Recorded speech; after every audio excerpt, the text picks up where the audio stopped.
Disease X இந்த வார்த்தையை கடைசி 5 வருஷத்தில் நம்ம பல தடவை கேட்டிருப்போம். பல பேர் சொல்லியிருக்காங்க.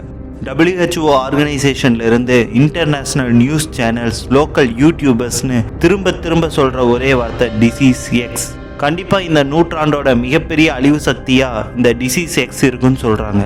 த ரிப்பப்ளிக் ஆஃப் காங்கோவில் கடைசி ஒரு வருஷத்தில் 47,000 மிஸ்டீரியஸ் கேஸும் அதில் 1000 சஸ்பெக்டடு டெத்தும் இருக்குது. கடந்த ஒரு மாதத்தில் மட்டும் 143 பேர் சஸ்பெக்டடாக இறந்துருக்காங்க. இதில் இறந்த மக்களில் 14 வயசுக்கு குறைஞ்ச குழந்தைகளும் பெண்களும் தான் அதிகம். WHO ஒரு அலர்ட் கொடுத்துருக்காங்க. இந்த மிஸ்டீரியஸ் டிசீஸ் மேபி டிசீஸ் எக்ஸாக இருக்கலாம் அப்படின்னு சொல்லி. காங்கோவோட ஹெல்த் மினிஸ்டர் நாடு ஃபுல்லாக அலர்ட்டை ஸ்ப்ரெட் பண்ணியிருக்காரு. மிஸ்டீரியஸ் டிசீஸ் ஏதாவது இருந்தால் உடனே பக்கத்தில் இருக்கிற ஹெல்த் கேர் சென்டருக்கு ரிப்போர்ட் பண்ண சொல்லியும், சேம் டைம் டிசீஸால் பாதிக்கப்பட்டவங்களை தனிமைப்படுத்தவும், டிசீஸால் இறந்தவங்களை தொடுறதை அவாய்ட் பண்ணவும் சொல்லி காங்கோவோட ஹெல்த் மினிஸ்டர் நாடு ஃபுல்லாக ஒரு அலர்ட் கொடுத்துருக்காரு. இது மட்டும் இல்லைங்க, WHO ஒரு டீம் காங்கோக்கே டைரக்டாக போயிருக்காங்க. இந்த டிசீஸ் என்ன, அதை ஆராய்ச்சி பண்ண, அதனோட ரிசல்ட்டை தெரிஞ்சுக்கிறதுக்காக அந்த டீம் காங்கோ போயிருக்காங்க. அவங்க என்ன ஃபைன் பண்ணாங்கன்னு பார்க்கலாம் வாங்க. மக்களே, welcome to Jibri talks. WHO world health organization. இந்த WHO ஆர்கனைசேஷனுங்கிறது உலகத்தில் இருக்கிற எல்லா நாடுகளாலையும் உருவாக்கப்பட்ட ஒரு கூட்டமைப்பு. இதனோட முக்கியமான எய்ம் என்னன்னா, கீப் வேர்ல்டு சேஃப். அதாவது உலகத்தில் இருக்கிற எல்லா மக்களுக்கும் தரமான மெடிக்கல் ஃபெசிலிட்டி கிடைக்கணும் அப்படிங்கிறது தான் இந்த ஆர்கனைசேஷனோட முக்கியமான நோக்கம். அது மட்டும் இல்லாமல் ஃப்யூச்சரில் மக்களுக்கு என்னென்ன நோய்கள் வரக்கூடும், அதுக்கு என்னென்ன மெடிசின்ஸ் கண்டுபிடிக்கணும், அதனோட ரிசர்ச் அண்ட் டெவலப்மெண்ட்டை உலகத்தில் இருக்கிற எல்லா நாடுகளுக்கும் இன்சிஸ்ட் பண்ணுறாங்க. இவங்க தான் முதல்ல அலர்ட் கொடுக்குறாங்க. உலகத்தில் இருக்கிற எல்லா நோய்களோட அறிக்கைகளையும் டீட்டெயிலையும் கலெக்ட் பண்ணி, இதனால் ஃப்யூச்சரில் என்னென்ன பாதிப்புகள் வரலாம், இது ஸ்ப்ரெட் ஆகாமல் இருக்க என்ன பண்ணலாம் அப்படிங்கிறதையெல்லாம் கலந்து ஆலோசித்து உலகத்துக்கு ஒரு பாலிசி கைட்லைன்ஸ் கொடுக்குறாங்க. இவ்வளோ இம்பார்ட்டண்டான WHO ஆர்கனைசேஷன் 2018 டிசீஸ் எக்ஸ் அப்படிங்கிற ஒரு கொடிய நோய் இந்த உலகத்தை தாக்கலாம், இந்த நூற்றாண்டோட மிகப்பெரிய அழிவு சக்தியாக அது இருக்கலாம் அப்படின்னு ஒரு அலர்ட் தராங்க. உலகம் அதுக்கு தயாராக இருக்கணும் அப்படின்னு சொல்கிறாங்க. இந்த நோய் விலங்குகள் இருந்தோ, இல்லை இயற்கையாவோ, இல்லை லேபில் இருந்தோ, இல்லை ஆல்ரெடி இருக்கிற வைரஸ்னாலேயோ ஏதாவது ஒரு விதமாக இந்த நோய் உருவாகலாம்.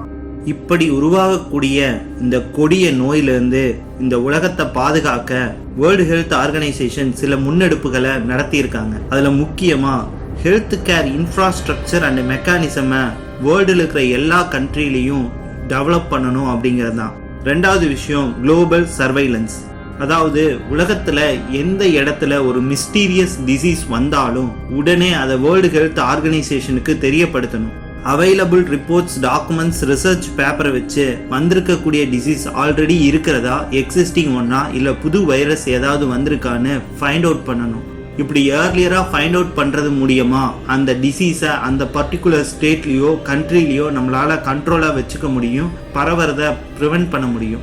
அப்படியே இந்த டிசீஸ் ஸ்ப்ரெட் ஆனால் கூட அது ஸ்ப்ரெட் ஆன நாள்லேருந்து இல்லை உருவான நாள்லேருந்து 100 டேஸ்க்குள்ளே அதுக்கான வேக்சினை கண்டுபிடிச்சி உலக மக்கள் எல்லாத்துக்கும் கொண்டு போய் சேர்க்கணும் அப்படிங்கிற எய்மில் தான் இந்த அலர்ட்டை WHO கொடுத்ததுக்கு அடுத்த வருஷமே கொரோனா வைரஸ் உலகத்தை தாக்குச்சு. இந்த கொரோனா வைரஸ்னால உலகத்தில் இருக்கிற எல்லா மக்களும் ஏதோ ஒரு விதத்தில் பாதிக்கப்பட்டோம். அது மென்டல் ஹெல்த்தாக இருக்கலாம், ஃபிசிக்கல் ஹெல்த்தாக இருக்கலாம், இல்லை ஃபினான்சியல் பேர்டனாக இருக்கலாம். டெவலப்டு கண்ட்ரிஸ்ன்னு சொல்கிற பல வளர்ந்த நாடுகளோட இன்ஃப்ராஸ்ட்ரக்சர்ஸ் கூட இந்த கொரோனா வைரஸை சமாளிக்க முடியாமல் கேள்விக்குறியாச்சு. பல பேருக்கு ஆக்சிஜன் கிடைக்கல, பெட்டு கிடைக்கல, ட்ரீட்மெண்ட் கிடைக்கல அப்படின்னு ரொம்ப கஷ்டப்பட்டோம். அதுவும் இந்தியா போன்ற பாப்புலேஷன் அதிகமாக இருக்கிற நாட்டில் இருக்கிற இன்ஃப்ராஸ்ட்ரக்சர் போதுமானதாக இல்லை. WHO என்ன சொல்கிறாங்கன்னா, இந்த கொரோனாங்கிறது கண்டிப்பாக டிசீஸ் எக்ஸ் இல்லை, அதுக்கு ஒரு ட்ரைலர்னு சொல்கிறாங்க. இந்த டிசீஸ் எக்ஸுங்கிறது கொரோனாவை விட 8 மடங்கு வீரியம் உள்ளதா இருக்குன்னு சொல்கிறாங்க. நம்ம ட்ரைலரைவே சமாளிக்க முடியாமல் திணறணும். இந்த டிசீஸ் எக்ஸ் என்ன பண்ணும்? கொரோனானால கிடைச்ச எக்ஸ்பீரியன்ஸில் உலக நாடுகள் எல்லாமே கொஞ்சம் அலர்ட்டாகவே இருக்காங்க. எங்கே ஏதாவது ஒரு டிசீஸ் வந்தாலும் அதை உடனே ஃபைன் பண்ணணும், அதை ப்ரிவென்ட் பண்ணணும், கண்ட்ரோல் பண்ணணுங்கிற முழு முயற்சியில் இருக்காங்க. ரிப்பப்ளிக் ஆஃப் காங்கோ போன WHO டீம் அங்கே பல டெஸ்ட்டுகளை எடுத்தாங்க. அதில் 12 சாம்பிளில் 10 சாம்பிள் மலேரியா பாசிட்டிவ் காட்டியிருக்கு. சேம் டைம் அந்த மலேரியா அஃபெக்ட் ஆனவங்களுக்கு கூட ஏதாவது அசோசியேட்டட் டிசீஸ் இருக்கா அப்படிங்கிறத கீனாக வாட்ச் பண்ணிகிட்டு இருக்காங்க. தற்காலிகமாக நமக்கு டிசீஸ் எக்ஸுங்கிற ஒரு பயத்திலிருந்து ஒரு ரிலீஃப் கிடச்சிருக்கு. இதை காங்கோ ஹெல்த் மினிஸ்டரும் WHO அனௌன்ஸ் பண்ணியிருக்காங்க. பட் ஈவன் மோர் காசியஸாக இருக்காங்க. இந்த டிசீஸ் எக்ஸுங்கிற மிஸ்ட்ரி இப்போதைக்கு சால்வ் ஆயிருந்தாலும் இது எண்டானா கண்டிப்பாக கிடையாது. வரப்போகிற பேராபத்தை தடுக்க உலக நாடுகளில் இருக்க எல்லாருமே போராடிட்டு இருக்கோம். அப்படியே வந்தாலும் அதுலேருந்து நம்மளை காப்பாற்றிக்கவும் நம்ம தயாராகவும் இருக்கணும். நீங்கள் சொல்லுங்கள், இன்னொரு பேரழிவு நோயை சந்திக்க நம்ம தயாராக இருக்கோமா? நாம் அதிலேருந்து காப்பாற்றப்படுவோமா? நம்மக்கிட்ட இருக்கிற இன்ஃப்ராஸ்ட்ரக்சர்ஸ் போதுமானதாக இருக்குதா? வேக்சின் நம்மளால் உடனே கண்டுபிடிக்க முடியுமா? இந்த தடவை நம்மளால் இழப்புகளை குறைக்க முடியுமா? இல்லை இழப்புகளே இல்லாமல் தப்பிக்க முடியுமா? அப்படிங்கிறத நீங்கள் என்ன நினைக்கிறீங்கன்னு கமெண்ட்ஸில் சொல்லுங்கள். கண்டென்ட்டை பிடிச்சிருந்தா ஜிப்ரி டாக்ஸ் சேனலை சப்ஸ்கிரைப் பண்ணுங்கள், பெல் நோட்டிஃபிகேஷனை கிளிக் பண்ணுங்கள். அப்போ தான் எங்கள் வீடியோஸ் டைரெக்டாக உங்களை வந்து சேரும். நன்றி மக்களே.